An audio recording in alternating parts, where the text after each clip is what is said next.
There we go. Good afternoon. We are here for Introduction to Digital Forensics, otherwise known as Fun with Cooties. Who let me up here? That is a really darn good question. I'm still wondering. I work for Microsolved Incorporated out of Columbus, Ohio. That is Microsolved, not Microsoft. I am their technical director. I work in security, digital forensics, done technical oversight for most of our projects. I love Cooties. I love taking them apart. Incident response is one of MSI's core functions, and it's one of my favorite things to do. I hate that it happens to our clients, but when it happens, it's like game on. What is DFIR? We are not doing Meaning of Life. That's down at the bar. I am not the world's greatest talking head, so if you have a question, shout out. We're going to go through some of these, and my volunteer up front here, if we ask a question and you have an answer, he has graciously volunteered to throw my bribes, i.e. chocolate. We have Snicker bars. If you have a nut allergy, there's Twix. If you don't like chocolate, I got nothing. DFIR includes file system forensics. What would file system forensics mean to you?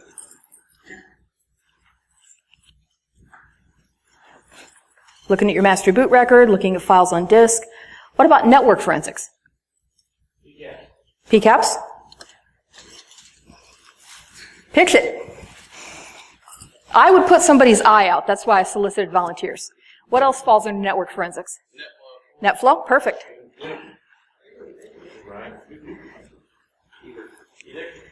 Okay. What else falls under network forensics?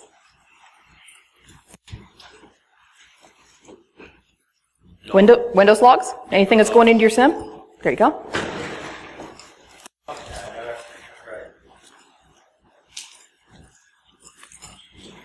Memory analysis. What falls under memory analysis?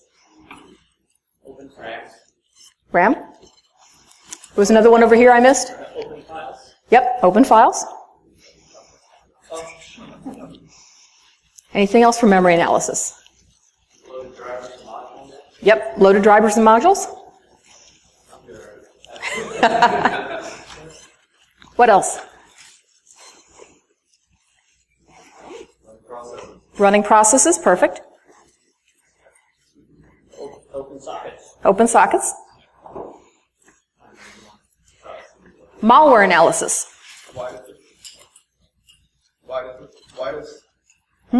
Viruses, beautiful. Viruses would fall under malware analysis, as well as memory analysis. Trojans, yes. Yes, looking for registry changes, perfect. Caches, MD5s, yes.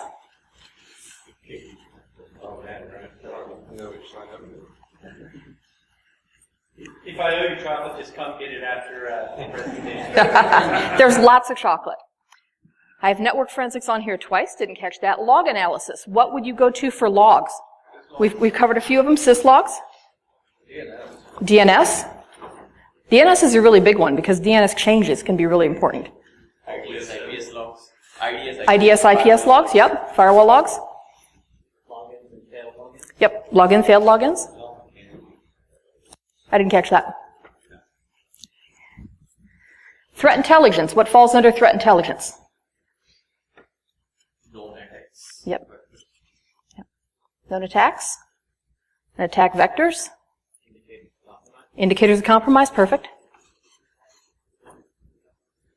What about monitoring things like the current Microsoft patch that's floating around? That's going to be some threat intelligence. You want to know, you want to look at your environment.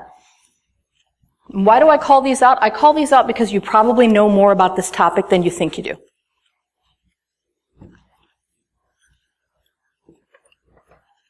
Do I have to know all that? No.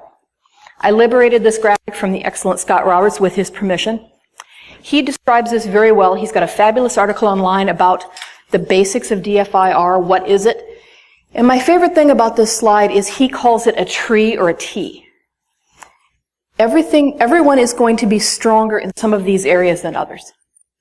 My personal strengths are going to be the malware, the intelligence, some of the memory forensics, the file system stuff. I am not as good with the PCAPs. I'm not as good with NetFlow. I'm going to look for somebody with complementary skills if we're working an incident so that we get the whole broad picture. The point would be, as I've stated, we can't do DFIR in less than an hour. If you run into somebody who says that they know all of that, they're a flat line, run.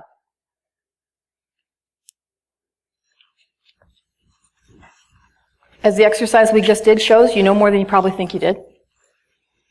Who here is familiar with what impostor syndrome is? Who thinks they suffer from it? What I found, I've been in IT for almost 30 years, and what I have found is those who feel that they know less than they do are spectacular. Because being aware of your weakness helps you. It's a strength. The people who think they know everything, they don't need any input from others, they're not as effective in what they do. Everything we're going to talk about today is open source. It's free.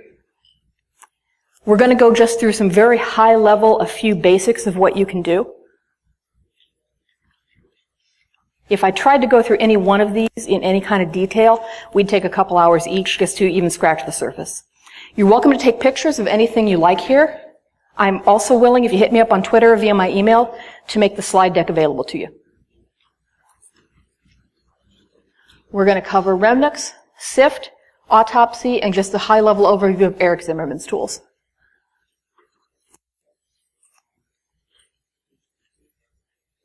Practice DFIR versus practical. Practice is at home in my lab. Everything is on my guest network. Everything is segmented. Nothing touches production. Practical is going to be where you're working that actual incident. Safety first. If you can get it offline, you don't want it on your production network, you don't want it anywhere near any of your critical assets, how can you work with it safely? Equipment. Get a write blocker. Set up an environment. I'm working on a Mac, I work in VMs quite often, but if I'm working with something that I'm not sure what it is, or it may be particularly vicious, it is on a standalone Linux box that I wipe frequently.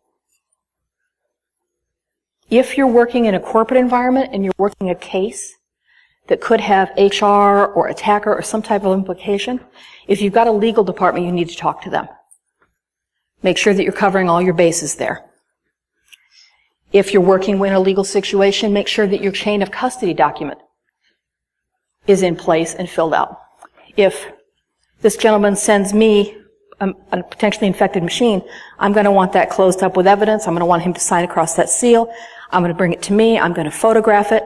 I'm going to document that I broke the seal and go from there. All of these things are important if any of your incidents need to go into court for any reason. Again, if you've got corporate counsel, they need to be first on the list, not last. Sorry to say that. Yes, they're a pain in the butt sometimes. Who's played with Remnix? Anybody? Yay, we got a few. Remnix is free. Lenny Zeltzer created it and puts it out. Are you running it VM or are you running it in Docker? VM? Anybody running it in Docker? Okay. It's fairly recent that you're able to run it with Docker. I don't. I run it in a VM just because it's habit. My primary workflow is examining files, but that's my primary workflow. There's no right or wrong way to do this. This is how I got used to using it. You can do network traffic analysis. You can do browser malware. Do a lot of document files on it. It's also one of the things that does Linux malware fairly well. We are not testing the demo gods today, so my demos are all static. I did not have an appropriate sacrifice. Isabel would very kindly like to remind me that she has sent me a purchase order to buy things when I don't sell things. If you want a really good way to get file captures, take an email address, make it internet facing for 19 years. I got cooties for days. So we're taking a look. We've got an HTML file, which I kind of ignored, and we've got a doc file. We take this through one of the tools that comes up with Remnix, and this is what we see. It looks like it opens a binary, opens a shell, runs an application, creates an object, does some strings, runs a script, runs a few command files, invokes Word, and then runs a VB script. Sounds like a valid purchase order, right? Another one that I ran, this one was a little more interesting. This one was not nearly as well obfuscated. Before this, there's about 4 pages of script that the tool was able to write out. Again, it's going to run every time you open Word. It's going to obfuscate a few things, opens up a shell, does some hex stuff.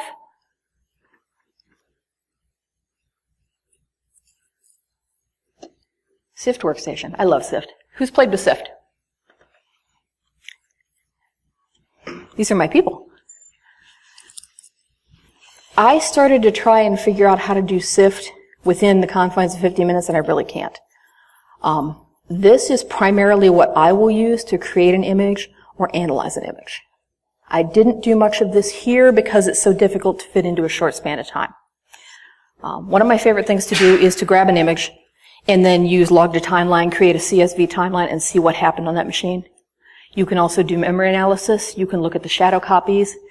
Let's say you're looking at an HR incident and you suspect somebody deleted a bunch of stuff. Being able to look at last week's shadow copy is very useful.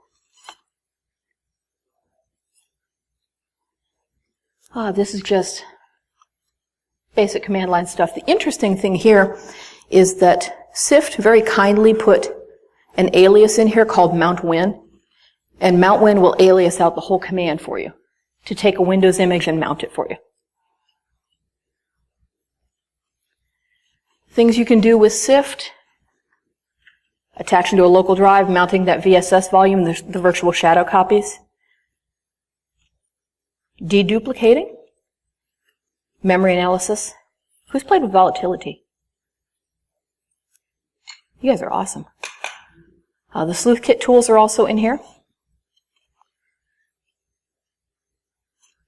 I'm going to spend a little bit more time on autopsy. Who's played with autopsy? Again, you're my people.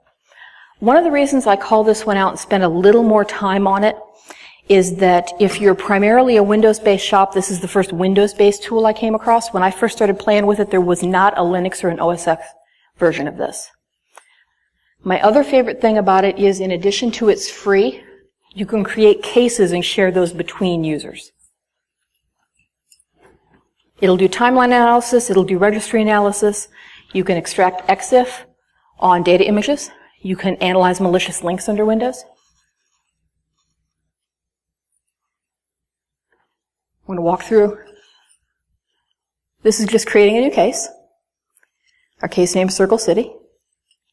This is also my favorite thing to use when your neighbor comes over and says, "Help, my kid pushed a button and that folder is gone now and all my pictures were in it." We're going to load a disk image, but you can also do local disk. That's where I will take the neighbor's drive, I will put it on that write blocker, and I'll hook it up as a local disk.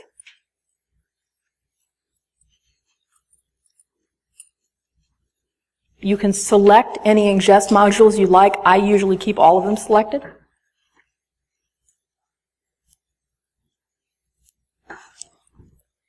And as you can see, we went through and there's 3 deleted files. Many, many interesting things you can look at, but if I need to recover that file, you can choose that option to extract file and drop it right in a directory. Eric Zimmerman's tools. Who's played with those? If you need to do anything in a Windows environment, and you need to do it, maybe you're doing some type of an ethics investigation or an HR investigation, and you don't have direct access to the PC. Most of these tools are accessible and will run from a command line and access the machine remotely. Registry Explorer, Shellbags Explorer, Timeline Explorer is awesome, and I have not yet played with Cape. Has anybody played with that? A little bit? What do you think? I like it. I like it. It's smaller, gather just the data that you need. Okay. One of the things I really like about this, too, is Eric is one of the most responsive developers I've ever seen. I'm on a list with him, and recently a user ran into an issue.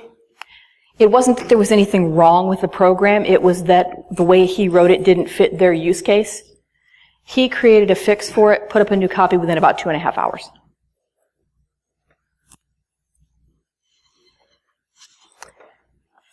Amcache parser, the Simcache parser, bstrings, easy viewer. This is just the first set of options in there.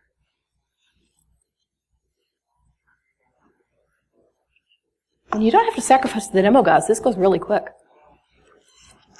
What else can we talk about? Who has DFIR questions? Yes? Are these tools compatible for AWS environments? Can you give me a scenario there? AWS instance is compromised and you need to perform tools on that data line.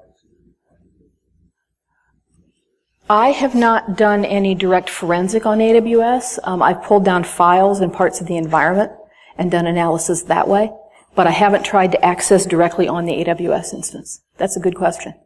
I'll have to play with that.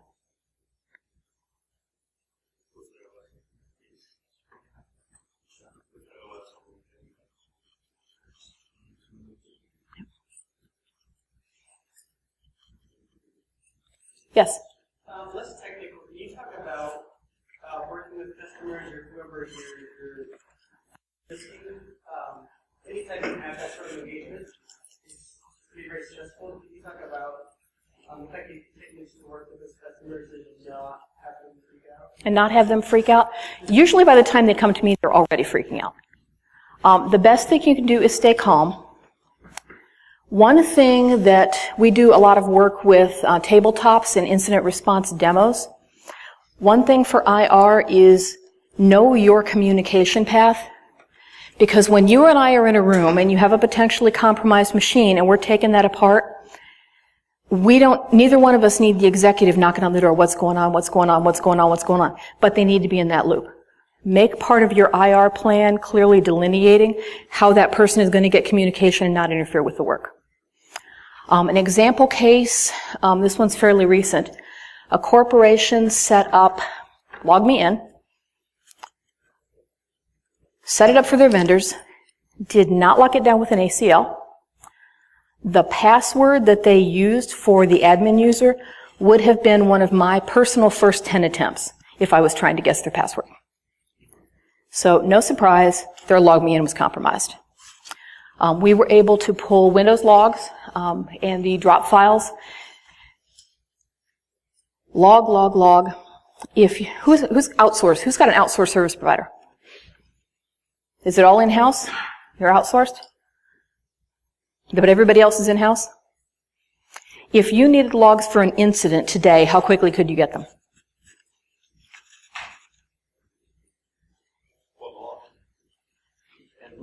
Depends what do you log beyond your firewall? Do you log Windows logs? Are you logging NetFlow? Are you logging switch traffic? If you're outsourced, how long would it take you to get logs, and when's the last time you tested it? I wouldn't be certain about that. I do have a SIM platform on-prem too. I Okay. use the outsourced MFS for 20%. Okay. What do you ingest into your SIM? Do you take local logs into it? Yeah, everything but endpoint logs, but we're also pulling AV logs. Okay. These people, the only way that they realized they had a problem is that they got a text alert to one of their sysadmins when the antivirus deleted one of the drop files on the server. Out of the 22, 23 files that we pulled off the server, AV popped one. So at that point, we took those files, we did some analysis, we looked at the scripting. AV stopped a good chunk of the script, but not all of it. Then we were able to take the LogMeIn logs, which were not fully enabled. We were able to take the Windows logs and the system logs that we could see. Their MSP had no firewall logs to speak of because they'd opened everything up to this LogMeIn instance. Nothing was being logged there. And we were able to tell at least country of origin and get some IP info out of the Windows logs to let them set up some blocks. So what we did at the end of that was we locked down that LogMeIn and we put an ACL on things. How do you keep them from freaking out? I don't really have a good answer to that other than just stay calm. What's another good one? I would say 80% of our incident response in the last 2 years and 90% of it in the financial world has been some type of webmail compromise, Office 365 most generally. MFA. The most common IOCs that we are seeing is accounts that would not normally either have delegation or forwarding rules will suddenly have delegation and forwarding rules. They'll set up an auto response that says, I'm out of the office, but if you see something from me, please go ahead and take care of it, sent from my iPhone. And the person has an Android. So my recommendation for anybody in that kind of environment is to set up rules that go get logged to your SIM, get logged to your administrator, get logged somewhere for delegation, forwarding, any new rule creation outside of normal business hours, that kind of thing.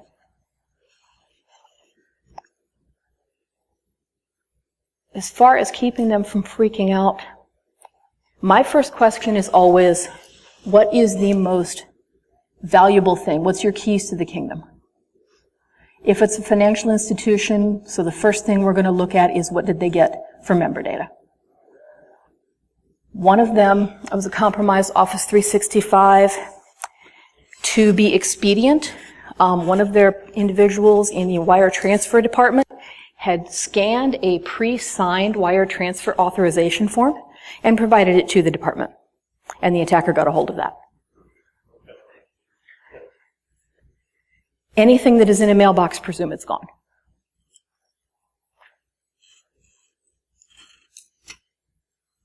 Who else? Yes? Are you doing any proactive forensics? Are you being called in always after the fact once it's discovered? Or are you doing anything, or are you part of the red team or blue team that's doing the Within the confines of our incident response work, we are reactive. We are proactive in our lab. Anything we can get a hold of, I will run through, and we'll try and break down the IOCs and the actions and things we should see. So we've got a library of things that have come through any of our honeypoint stuff, or that we've captured, or that comes through my personal spam filter. What do you typically do with your IOCs? It depends on if they're applicable. If it's an IOC that I think would apply to my industries that I work with, I'm going to pass it around. We do a lot of PSA emails. We have one up here? Yes. So I've talked to some people that have incorporated Remnux into Sift, and some people have incorporated Sift into Remnux. Have you done that? Do you have a preference for which is? I don't have it set up that way currently because Sift went to Ubuntu 16.04 and Remnux is still in 14.04. I tear mine down and put them back up often enough that I don't have them incorporated right now. I think there's a use case for doing it that way. I'm not doing it that way right now. Yes? So, as someone who, I have an MSP and somebody who lives outside of my client's firewall, the perpetual struggle is convincing clients to spend money. Yes. On logging, on information gathering, on SIM, on anything. Yes. So, as an incident responder, how can I help you when my client calls me and says something's on fire, they hire some IR person who comes in, the first thing they ask for is 50 different logs the client didn't want to pay to collect. Right. How can I help you? How can you help me? Be upfront about what you don't have. Be upfront about what you don't have. If you're in an MSP type situation, when you run through your IR plan, check those logs. One I had, they have a very large outsourced provider.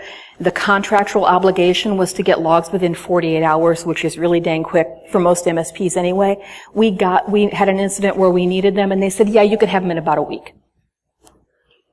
So test that as part of your IR process.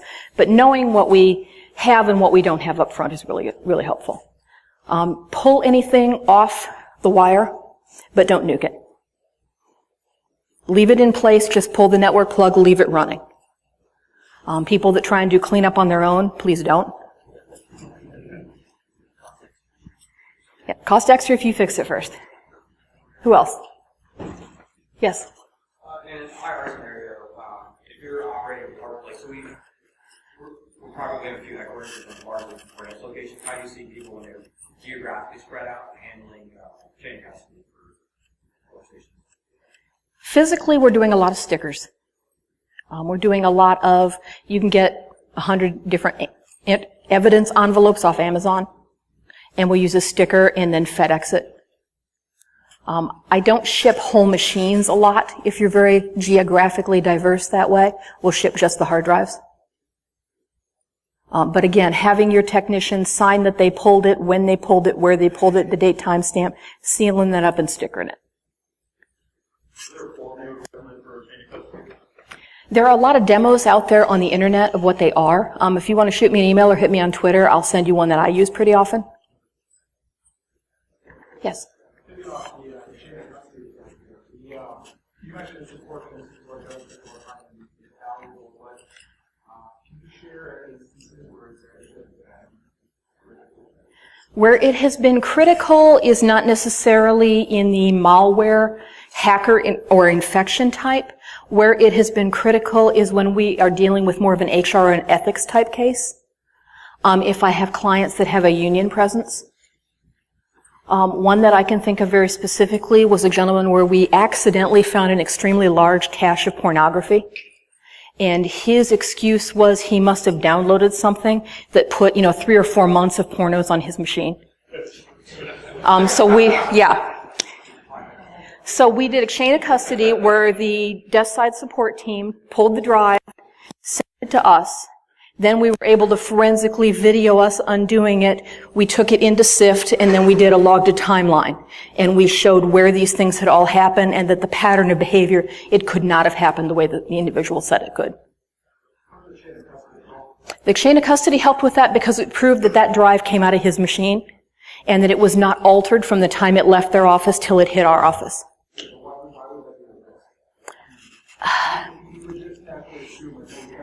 You would assume,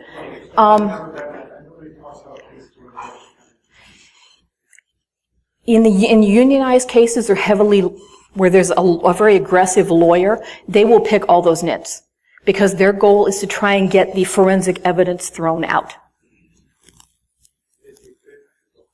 Yes? You could go along with the overall chain of custody that you may be going into use something from HR and then you discover that this individual is downloading trade secrets and giving them. Yep. Exfilled data. You don't have that chain of custody now. All that evidence is gone. It can also. Protected from an HR standpoint, because what if now that employee comes back and tries to sue on information or any other things they want to sue for? And if that chain of custody is not squared away, a lot of that evidence is going to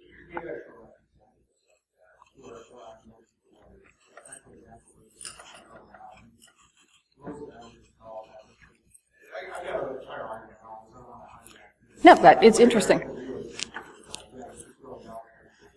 I haven't had too many thrown out. I have had some where the union has pursued wrongful termination and has ended up with the individual reinstated despite the chain of custody. Without the chain of custody, nothing would happen. But they've gotten them reinstated and got some actual side effects there, some consequences for the individual involved. The other place that it can come in very handy, I've only done this a few times, is cases where you run into child porn. And that's a do not pass go, do not collect your $200, call the FBI. They're going to be very interested in that chain of custody. Who else? Yes? Have you ever dealt with external law enforcement agencies with incompetent or apathetic investigators? Sometimes. How do you work around that? It depends on what your end goal is. Sometimes you can't. And that's maddening.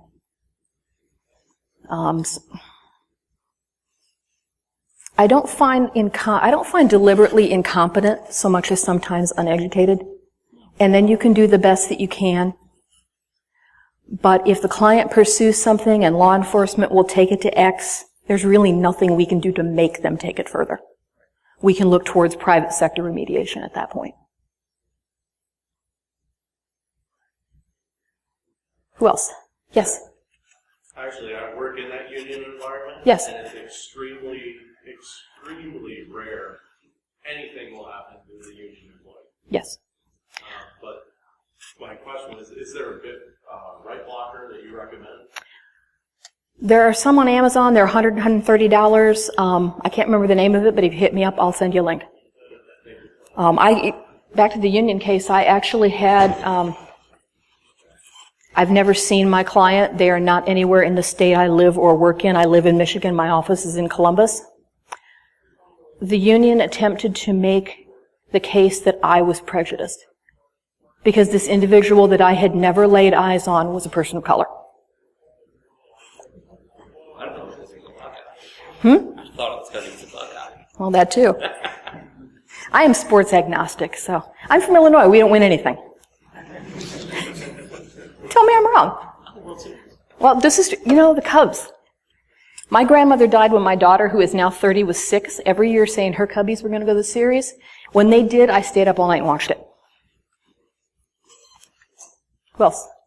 Yes. Trying to figure out I guess kind of a suggestion, apathetic or incompetent law enforcement. Yes. So I work in a financial institution. Okay.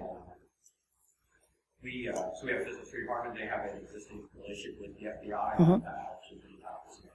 That's good. It's never a bad idea to know who your local law enforcement is and who your local FBI office is. Who else?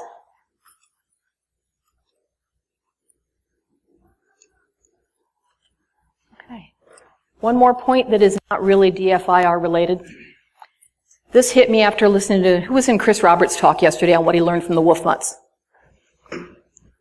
One of the key tenets of my life is, if you see someone that doesn't have enough, give them some of yours. Doesn't have to be money. Might be time, might be knowledge, might be a smile or a hug. A couple years ago, I saw Jack Daniels speak on the shoulders of InfoSec. If you haven't checked that out, that's awesome. And what occurs to me as I'm going through the talks here, and I'm seeing people my age and older, we're not going to have all this someday. We need to be out there. We need to be sharing the knowledge. Find somebody here this weekend you've never met. Say hello to them. See what you can learn from them and see what you can share with them. We're better together than we are separately. Resources. Again, I will share this slide deck. You're welcome to take a picture, but I'm also happy to pass it along. Puppies are just there for fun. And if you want to get a hold of me, there's my email. Hit me up on Twitter. I am the token female because 30 years ago when I started in IT, it was me and a whole bunch of white guys in the room. And I'm delighted to see we've changed that. Do we have any other questions? Questions, comments? You want more candy thrown? Okay. Then that is my talk. Thank you for coming.